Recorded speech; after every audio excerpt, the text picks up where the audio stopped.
next guest, the people in horse racing, there are many people in horse racing that get no love, and some of them are assistant trainers. But I think of Norm Casse, who's a good friend of mine, as sort of more than an assistant trainer. You could be the brains behind the operation. I'm not going to take any credit just yet, but I'm not going to take any credit. I'm just proud of what we've been doing and look forward to the future. Now, of course, Norm's father is Mark Casse, and working together. And how long have you guys been working together? Probably about 10, 11 years, ever since I got out of college. I graduated in 2006, and I jumped right into it. And we went from Woodbine to Churchill, and now we're here, and we're just having a lot of fun. Do you spend a lot of time at Woodbine? I spent about 3 or 4 years where I had to live in Woodbine up in Toronto. And great city. It's an awesome city, and actually the track doesn't get a whole lot of credit. Great track. It's a wonderful racetrack. It was a great place to learn, but at the same time, you were there and you were dreaming of bigger things, and it doesn't get any bigger than Saratoga. Well, you guys have pulled it up at Woodbine. We do really well up there, but at the same time, you have to make a name for yourself at places like this, and we're proud of what we've been doing. When did you start coming to Saratoga? I think probably about 6 or 7 years ago. I was actually reminiscing about it the other day. We ran a horse here named Silky Smooth in Lake George opening day, and true story. We were stabled in Tommy Albatrani's barn, and I remember before the walkover, I literally vomited into the stall because I was just so nervous about what was getting ready to happen. And funny enough, I was saddling a horse right next to Todd Fletcher, who's a big hero of mine, and I pulled down the iron, and the horse flips over in the stall, and it was just, everything about it was just embarrassing. And the horse ran a really good fort that day, and I got a taste of the place, and it's an awesome place. And when you were up in Woodbine at the time, you just come down to run, so you got to come and then to leave. Yeah, and never really got a taste of the town. To me, the coolest thing about Saratoga in general is just the town. Like, the track is wonderful. It's a great place to run horses and showcase, but to be able to walk to dinner, to go through and to know people at every restaurant you go to, and to have fun at all the bars and stuff, that's what makes Saratoga special. It's a magical place. I think for me, I feel walking to and from the track every day, bad day, good day, just happy and lucky to be here. Yeah, I think sometimes I take it for granted. I'm a little spoiled that we're here, but it's a tough place. It's a humbling place, but at the end of the day, this is where you want to be. Right. Everybody gets beat up in Saratoga, so when you're successful at any level, it makes it so much sweeter. I agree. Some of our biggest moments have been here, and it's because of where you are. Working with your dad, how does it work? I'm sure it has pluses and minuses. I like your dad a lot. It's tough. It's tough because it's work, but it's also family. So I think it's probably a little more rewarding. You're a little more proud of what you've accomplished, but at the same time, we get frustrated at each other, and I'm not afraid to speak my mind, and he's not afraid to speak his. And I don't know if every trainer and assistant trainer have that type of dynamic where we're figuring things out together. And we're actually talking. We're not afraid to express our opinions or our feelings, and it gets heated from time to time. But when the good moments happen, you're even better. And you guys have had some very, very good moments. I'm sure everybody's familiar with Tevin, and you pretty much worked with Tevin throughout her entire career. I'm very, very proud of what we accomplished with Tevin. I think she's a very special horse. Now that we're far removed from her career and she's gone, when you go back and you reminisce and remember everything you've accomplished with her, it's really surreal when you think about it, and I'm very proud of what we did. Yeah, a remarkable 2-year run for what was her actual record going back over that period of time? Started when she won, I think she won the distaff at Turf Mile at Churchill. That was her first. That was her coming out party, and then going into Belmont Day, just a game I was really confident. Thought that we had a big shot to win her first Grade 1 with her. She obviously delivered there, and then she had really 2 humbling experiences here where she got beaten, really bad beats, and Diana and the Boston. And just brutal. But I really think when it all shook down, that actually made her a better horse and made us better trainer. Took us a step back, and from that day on, she became a different animal, so to speak. They also weren't mile races. They were a mile and 8th and a mile and 16th. And Austin Spot started out in grade 2. They basically been a grade 1 race for a number of years. Yeah, and you know what I think, Andy, and I think you would agree with me when I say this. A mile and 8 seems a lot longer on this turf course than a normal mile and 8 turf race, and the same can be said for the mile 16th. It just, I never see horses come like that last 16th of a mile, last 70 yards, and nail horses like they do here at Saratoga. So I don't think it was her favorite place, but at the same time, she needed to be here to become a Breeders' Cup champion. She needed to be here to win Royal Ascot. So it's not that bad. Well, she had an amazing ranking, obviously, in the fall.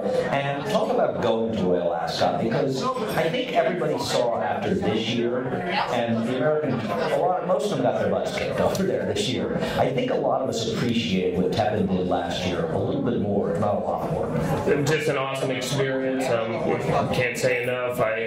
Truthfully, going into it, Andy, to be honest, it wasn't something that I wanted to experience. I have things that I want to do. I want to go to Dubai and things like that. Royal Ascot was not really high on my list. It wasn't, and I'm just 100% being honest. And it wasn't even really on my radar with Tevin. When we decided to do it, we went, full steam ahead. And when I got there, I realized, wow, this is a different animal altogether. And I mean, the fan base there, the way things are done there, and the facility there, and I mean, there's only one way that we're going to be able to replicate the feeling of winning a race like Royal Ascot, and that's to win the Kentucky Derby. And I really mean that. It was just a tremendous experience. Did you meet the Queen? I didn't meet the Queen, but I've been fortunate enough to be in a scenario where I'm literally within like 5 feet from the Queen 3 times, and I think that's a cool little bit of a testament. It's a testament to how important horse racing is worldwide. I want to hang with the Queen. The Queen gets up in the morning and reads the racing post. I mean, she's, she really does legitimately love racing. Like I said, I think that more importantly, it just tells you, how important it is and the type of people that are following what we do, and that's really good. No, I mean, it must have been an amazing experience. Just watching it's incredible, and I mean, I think we're crazy for going over there. I mean, I was wrong about Tevin virtually her entire career. I got her wrong race after race after race, but that win over there, I mean, it's incredible to win over there. She wasn't even on a turf course pretty light. I think you and I were talking about this privately the other night. She was a horse that was over here actually dominating turf races, winning by open legs, and you have to go over there and win a race like that, a prestigious race like that over their ground and their home base. You got to take a legitimate superstar, and that's what she was. And hopefully, one day we'll have another one, but it's going to be hard for us to do so. No, you have to appreciate what you have. Now we'll go a different direction of one of the most talented horses you've ever been around, but probably one of the most frustrating horses you've ever been around.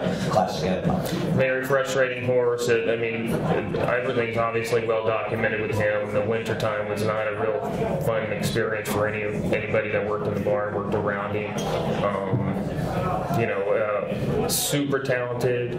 Wish that we could have trained him the way that we would have liked to, but he's not that simple. And at the end of the day, winning the Arkansas Derby, running a big second in the Preakness were very, very rewarding because of how frustrating the horse has been. And hopefully he's had a really good week to 10 days here. Hopefully we can get him back on a regular work pattern starting this weekend, and we can start pointing him to other things down the road, hopefully the Travers and the Pennsylvania Derby. We'd love to see him in the Travers. Dale Romans is here, and I'm sure it pains him. Still, of course, he finished second behind him. And it took, in my opinion, his win in the Breeders' Cup, because not this time Dale had a monstrously talented horse. It took a Herculean effort. That's one of the most impressive performances ever in the Breeders' Cup. I know that Dale Romans is one of my role models, and I look up to him, and he's going to make fun of you. I understand. He can make fun of me all he wants, but he's still my role model. We all knew that how much he really believed in his horse going over to the race, and I'm talking about the Breeders' Cup, obviously, and those two separated themselves, and we really had to earn it. We were really proud, and like I said, the horse going forward from the Breeders' Cup, it's been a frustration, but at the end of the day, we're just so proud of what we've accomplished with him, and there's nothing that can be taken away from him. Well, Preakness is one of those races you look at, he did everything but win.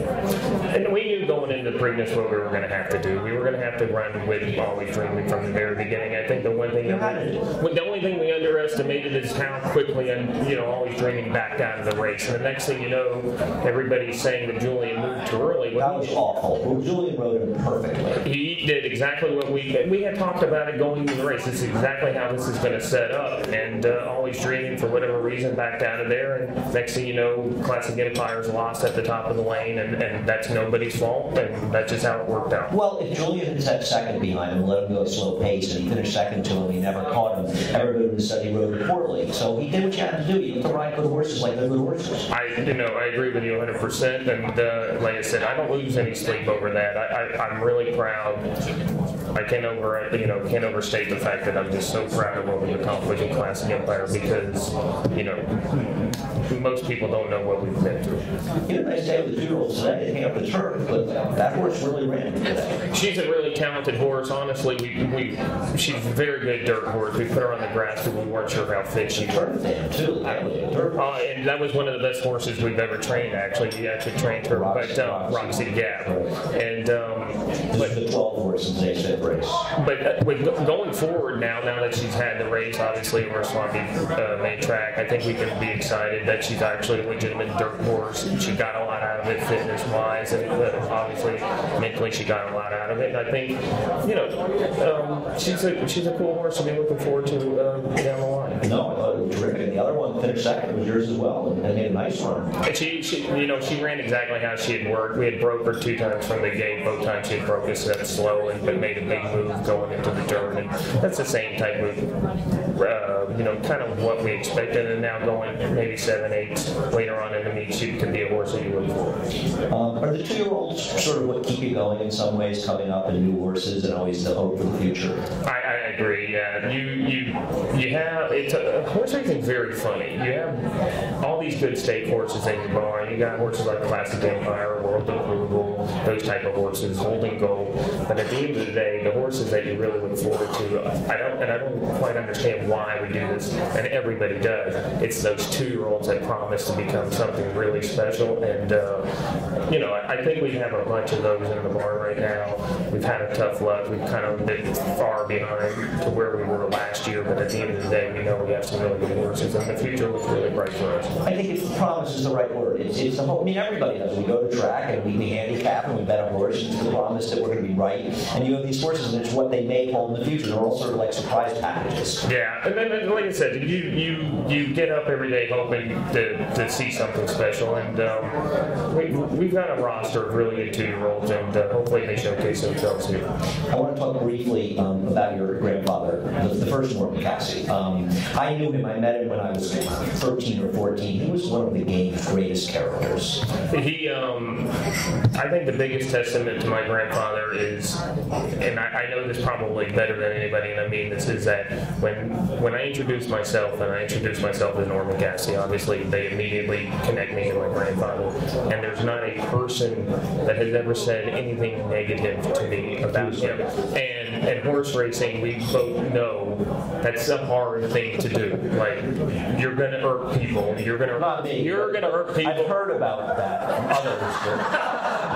I'm beloved. I'm going to irk people, but somehow my grandpa remained clean, and I think that's an amazing thing. And like, I remember growing up kind of resenting my name, and now I think it's my greatest asset. And I do mean that, Andy. I mean the name Norman is an odd name, yes, but it actually helps me out a lot, and it's because of my grandfather, and I mean that. He was great. Andy Beyer loves to tell stories about him. You ever talk to Andy about him? We don't really need to talk about those stories over there. He was a huge fan of your grandfather, for sure. And, I appreciate you coming and joining us. It was fun. Better than you thought, right? It was a lot better. I know you're a little worried. I know. But now, Dale's going to be up next. That's fine. So that's going to be a little dangerous. Norm Casse, let's give him a big hand.